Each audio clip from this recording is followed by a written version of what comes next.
What's up guys? Ang inyong lingkod, Jingkok! Tara, luto tayo! Ilagay mo na. Simplihan lang natin ngayong tanghalian. Since Sabado ngayon, luto tayo ng pang Biyernes. Ang munggo. Kapag mo. Sabi nila, nakakarayuma raw tong munggo. Kasi nga beans.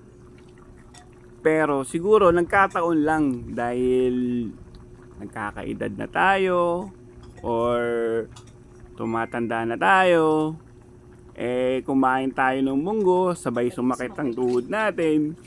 Kaya ayun ang nangyayari. Sa akin naman, pwede naman kumain ng munggo kahit hindi Biyernes eh.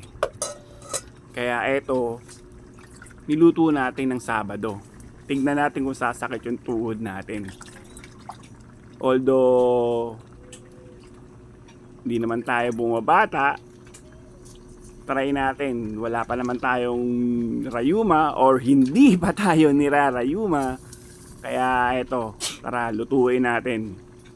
May naririnig din ako or nababasa na bakit nga ba tuwing Biyernes lang niluluto yung munggo?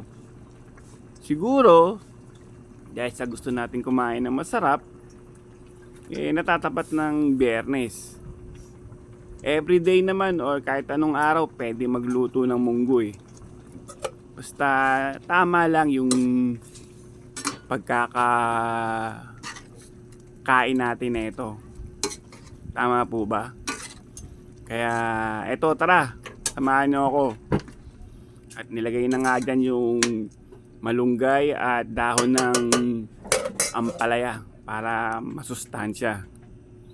Kaya siguro para sa akin, hindi talaga nakakasakit ng tuhod or ng rayuma ang munggo. Sabi nila.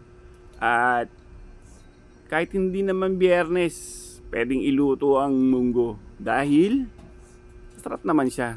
Basta may pagkakataon lang para magluto. Maraming salamat!